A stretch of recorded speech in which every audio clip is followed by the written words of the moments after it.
Hello hi मु अशोक कुमार दत्त आमर बालेश्वर जिला भोगराई ब्लॉक अंतर्गत चंडीमाता एनआरयूपी स्कूल छात्र छात्री और शिक्षक मान गहन आज आम उपस्थित होइछु कोणार्क अर्क क्षेत्र ठारे एवं एठारे आम गहन शिक्षक माने जो शिक्षा देबे अर्क क्षेत्र बा कोणार्कर प्रतिष्ठा नहीं कि यार ऐतिह्य इतिहास और यार अतीत विषय सार रूपक सार बहुत भल भाव पिला बुझावे तेणु मुझे अनुरोध करुँची सी बर्तमान कोणार्क क्षेत्र ऐतिह्य विषय छात्र छात्री को कहे। धन्यवाद सर। गुड मॉर्निंग पिला माने आज आम छुआ ये विश्व प्रसिद्ध कोणार्क मंदिर विषय किसी जाना 1238 मसीह लांगला नरसिंह देव सी आम ओडिशा राजा है सी गोटे कल्पना कले गोटे सूर्य मंदिर तैयारी करेंगे सूर्य देवता उपासना मंदिर तो मंदिर तैयारी हम से छुआ मंत्री था शिवी सांतरा को से निर्देश देले जे आमर चंद्रभागा महान निकट गोटे आम सूर्य देवता उपासना पाए सुंदर मंदिर आम तैयारी करवा छुआ मंदिर कार्य आरंभ है किंतु छुआ चिंता कर यही जगार संपूर्ण छुआ समुद्र मुहान था समुद्र पूरा लगी तो पत्थर सब आसला ओडिशा विभिन्न जगह विभिन्न स्थान पत्थर गुड़िक आसला कार्य आरंभ है किंतु छुआ मंदिर हो पार कहीं ना एमाने जिते पत्थर आणु था छुआ पानी रे ढाली देला परे से पुरी चली जाउ कुआडे थोड़े शिवी सांतरा से कार्य परिदर्शन करने एठे आसछंती जिते आसी देखती किसी भी हो पारे शह शह पत्थर आनी ढला जाऊँगी किंतु एठी मंदिर मूलदुआ स्थापन कर जड़े बुढ़ी मौसी घर यही पाखरे थिला सी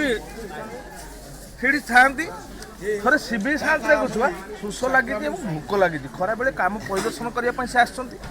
एवं आसी पहुँची बुढ़ी मौसी घरे पहुँचती मौसी खाद्य अच्छी पानी मिल ना हाँ आज्ञा पुओ तू बस पड़ मुझे किसी पानी दूसरी पानी टी देले कहले पुओ मुझे खुद सीझा कर तू या खाइबू ना हाँ मौसी मत दियो से खुद सीझा छुआ कौन है ना से खुद सीझा खाइबा बुढ़ी मौसी देले खुद सीझाटी छुआ पूरा गरम थिला केते बेले ये भूक दाऊरे शिवी सांतरा सी मझिरे हाथ मार सेठू बुढ़ी मौसी कहते ये तो सही आमर राजा और शिवी सांतरा भाया है आम नरसिंहदेव लांगुला नरसिंहदेव जमी पागल ये शिवी सांतरा भी सेमती पागल सी जानी ना ये शिवी सांतरा बोली सी पचार कहीं मौसी तुम्हें पागल कह ना पुओ खाद्य कौन मझिरू खुआ जाए कि खाद्य पाखरू खिया जाए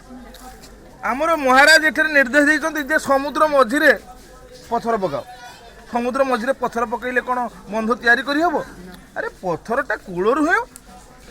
पकई पकई जाई मंदिर तैयारी हम से मुंड को बुद्धि आसला से ही कोणार्क मंदिर स्थापन एवं ता विषय छुआ तुम तृतीय खंड पढ़ुव जो विशु महारणा कथा ये कोणार्क मंदिर तैयारी करथिले 1200 बढ़ई थिला हाँ कि धर्मपदा कथा भी तुम जानिच जिते छुआ मंदिर तैयारी है से ओडिशार बछा बछा सब कारीगर जो मैंने पत्थर कारीगर छुआ ये मंदिर तुम देखो छुआ कि पत्थर खोदना के सुंदर कारुकार्य होती तेणु ओडिशार बछा बछा कारीगर छुआ सब अणागला दायित्व मुख्य दायित्व रहिले छुआ के विशु महारणा 1200 बढ़ी दायित्व एवं से छुआ ये मंदिर कार्य आरंभ करागला 12 वर्ष लगिला किंतु किंतु छुआ मंदिर संपूर्ण हो पारला ना मंदिर मोटामोटी भाव में छुआ केवल बाकी थिला तार दधिनौती किंतु दधिनौती को जोटा को आम चूड़ी कहूचे मंदिर से चूड़ीटा को छुआ से माने 1200 बढ़ई कहीं भी मारिबारे सक्षम हो पारले ना कौन करा जीवो राजा निर्देश देले जे जदि तुम्हें यही 2-3 मास भीतर ये मंदिर कार्य शेष न करिवो ताले तुमको दंड कठोर दंड रे दंडित करा जाए दरकार पड़े तुमको सब फांसी दि जाए राजा निर्देश दिए से बहुत दुखरे था केत छुआ विशु महारणा चली आसी पुओ होता ପୁଅ ଘର ପାଖରେ ଥିଲା ଯେଉଁ ତୁମେ ଧର୍ମପଦ ବିଷୟରେ ଜାଣୁଛ ନୁହଁ ସିଏ କେତେବେଳେ ବଡ଼ ହେଇଗଲାନି ସେତେବେଳେ ସିଏ 12 ବର୍ଷର ହେଇଗଲାନି ସିଏ ଖୋଜୁଥାଏ କାହାକୁ ତା ବାପାକୁ ଖୋଜୁଥାଏ ମା ପାଖରେ ସବୁବେଳେ ଅଳି କରୁଥାଏ ମା ତୁ ଟିକେ ମୋ ବାପା ପାଖକୁ ମୋତେ ନେଇ ଚାଲ ନା ବାପା ତୋ ବାପା ବହୁତ ବଡ଼ ମନ୍ଦିର ତୋଳିବା ପାଇଁ ଯାଇଛନ୍ତି ରେ ପୁଅ ନା ମୁଁ ତ ଏବେ ବଡ଼ ହେଲିନି ମୁଁ ଟିକେ ଯିବି ବହୁତ ଜିଦ୍ କଲା ତାପରେ ମା କହିଲେ ହଉ ଠିକ୍ ଅଛି ତୁ ଯିବୁ ଯେ ତୁ ଯାଇ କୋଣାର୍କରେ ପହଞ୍ଚି ପାରିବୁ ନା ହଁ ମୁଁ ପହଞ୍ଚି ପାରିବି ନା ତୋ ବାପା ତୋତେ ଚିହ୍ନିବି କେମିତି ତୋ ବାପା ତ ତୋତେ ଜମା ଦେଖି ନାହାନ୍ତି ତେଣୁ ତାଙ୍କର ବାଡ଼ି ବରକୋଳି ହାତରେ ଦେଇ ତାଙ୍କୁ ପଠାଇଛନ୍ତି ଏବଂ ସେଠାରେ ଆସି ସିଏ ପରିଚୟ ଦେଇ ହଁ ଯେ ସିଏ ହେଉଛି ବିଶୁ ମହାରଣାର ପୁଅ ବୋଲି ପରିଚୟ ଯେତେବେଳେ ବିଶୁ ମହାରଣା ପାଇଲେ ଖୁସି ହେଇ ପୁଅକୁ କୁଣ୍ଢେଇ ପକାଇଲେ ତାପରେ ସିଏ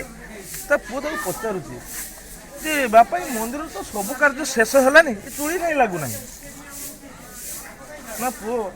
ଏ ମନ୍ଦିରର ଚୁଳି ଦଧି ନେଉଛି କେହି ବସେଇ ପାରୁନାହାନ୍ତି ଆମେ 1200 ବଢ଼େଇ ସବୁବେଳେ କାମ କରୁଛୁ କିନ୍ତୁ ଆମେ ବସେଇ ପାରୁନୁ ସେ ମନ୍ଦିରକୁ ଚାହିଁଲା ମନ୍ଦିର ଉପରକୁ ଚଢ଼ିଗଲା କହିଲା ଆଜ୍ଞା ମୁଁ ବସେଇଦେବି ବାପା 1200 ବଢ଼େଇ କହିଲେ ହଁ ଆମେ 12 ବର୍ଷ ହେଲା କାମ କରୁଛୁ ଦଧି ନେଉଛି ଗୋଟେ ବସେଇ ପାରୁନୁ ଇଏ 12 ବର୍ଷର ବାଳକ ହବନି ଇଏ ଆସି ବସେଇଦେବ କହୁଛି ଆଶ୍ଚର୍ଯ୍ୟ ସମସ୍ତେ ନା ହଁ ମୁଁ ବସେଇଦେବି ମନ୍ଦିର ଉପରକୁ ଚଢ଼ିଗଲା ଛୁଆ ଦଧି ନେଉଛି ସେ ବସେଇଦେଲା ମନ୍ଦିରର ଚୁଳିଟାକୁ ବସେଇଦେଲା ଯେମିତି ବସେଇଦେଲା ସମସ୍ତେ ଆଶ୍ଚର୍ଯ୍ୟ ତାପରେ ରାଜା କହିଛନ୍ତି ନିର୍ଦ୍ଦେଶ ଦେଇଛନ୍ତି ଯେ ଆଉ ଅଳ୍ପ ଦିନ ଭିତରେ ମନ୍ଦିର କାର୍ଯ୍ୟ ଶେଷ ନହେଲେ ଏମାନଙ୍କର ମୁଣ୍ଡ କାଟ ହେବ ବା ଫାଶୀ ଦେଇଦେବେ ବୁଝିପାରୁଛୁ ତ ସେଇଥିପାଇଁ କ'ଣ ହେଲା ନା ତାଙ୍କ ଭିତରେ କୁହାକୁହି ହେଲେ ଯେ ତାହେଲେ ରାଜା ଯଦି ଖବର ପାଇବେ ଗୋଟେ 12 ବର୍ଷର ପିଲା ଯଦି ମନ୍ଦିରର ଚୁଳି ମାରିପାରୁଛି ସେ 1200 ବଢ଼େଇ ଆଜି ଏତେ ଦିନ ଆଜି 2-4 ବର୍ଷ 12 ବର୍ଷ ହେଲା କାମ କରୁଛନ୍ତି ନୁହଁ କି ସେମାନେ କିଭଳି ଏ ଦଧିନଉତିକୁ ବସେଇ ପାରିବେନି ନଥିବେ ତ ଏମାନେ ତାହେଲେ ନିଶ୍ଚିତ ଏମାନେ ତାଙ୍କ କାର୍ଯ୍ୟରେ କ'ଣ କରିଛନ୍ତି କପଟତା କରିଛନ୍ତି ବା ଏମାନେ ରାଜାଙ୍କୁ ଠକିଛନ୍ତି।